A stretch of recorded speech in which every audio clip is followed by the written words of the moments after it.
The story in Solo Leveling Ragnarok Chapter 37 continues to build hype with tense developments during the Paju Field Dungeon. Chapter 37 opens with a discussion between S-rank hunters Choi Jong-in and Lim Taegyu, who are on standby for the Paju raid. Jinchul reveals their plan to address the lack of electric communication devices in the dungeon, using magic summons to signal any trouble. Taegyu expresses his frustration over Minsung's involvement in the Stardust distribution, insisting that as Guildmaster, he should handle the situation himself. Inside the Paju dungeon, Minsung unexpectedly takes charge in the fight against the dungeon's boss, working alongside the association hunters, while Tielle remains in the back, which raises Miho's suspicions. Meanwhile, Tielle reflects on his experiment with Minsung while observing his fight with the dungeon boss. He deduces that while Stardust is ineffective for higher-ranked hunters, B rank and above, star fragments, which are condensed Stardust, can elevate them to A rank status. However, he also realizes that a star fragment alone isn't enough to grant the powers of an S-rank hunter. To further his experiment, Tielle grants Minsung one of his 5 abilities, the Blessing of Amplification.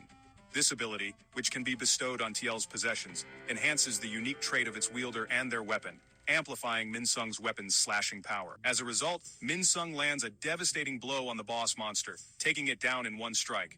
His attack, with strength on par with an S-rank hunter, also catches the attention of the S-rank hunters watching from the sidelines. After the battle with the boss monster concludes, Tielle realizes that the fatigue caused by the amplification blessing on possessed A-rank hunters and above is immense, and the amplified hunter can only maintain the power of an S-rank for a short period of time.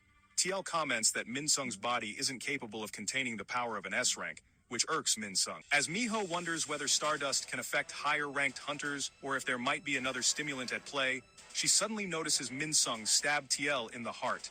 Minsung remarks that Tielle could never control him. Miho questions if the drug has driven Minsung mad, prompting him to attack a fellow hunter. Realizing the gravity of his action, Minsung quickly assesses the situation. With 2 S-rank hunters on standby outside, he concludes that he needs to quickly make his escape. Miho directs the association hunters to prevent him from fleeing, but Minsung, now stronger with his newfound abilities, is too fast for them to stop. He manages to escape before any of the hunters can react. As Miho orders the association hunters to signal the S-rank hunters on standby outside, Tielle stands up. He comes to a new realization. If one possesses enough willpower, they can resist the divinity of the Mistborn, regardless of their magic power levels. Miho is left in shock, wondering how Tielle is still alive after having his heart pierced. Meanwhile, Minsung, now on the run, reflects on the recent events. Frustrated that he has to become a fugitive right after gaining the S-rank powers he had long desired, he plans to hide out in a nearby town. However, his thoughts are interrupted when a dagger flies toward him, stopping him in his tracks. From the shadows, Sung Suho emerges.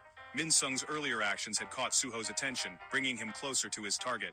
Solo Leveling Ragnarok, Chapter 37 ends on a tense cliffhanger as Suho confronts Minsung, inquiring about the Stardust and the Ataram Apostle, setting the stage for their long-awaited showdown and raising anticipation for the next chapter. This shit just keeps getting better and better. I'm full with excitement with every chapter I read. This thing has become so addictive, I can't wait for the next chapter to drop. And guys, Solo Leveling Ragnarok is the thrilling sequel to the beloved Solo Leveling series. This time the spotlight shifts to Sung Suho, the son of Sung Jinwoo. As Suho steps into a world filled with dangerous gates and monstrous foes, he embarks on a journey to uncover his father's legacy and face new, formidable challenges. Dive into this new chapter full of intense battles and captivating adventures that push Suho to the limits of his strength and courage.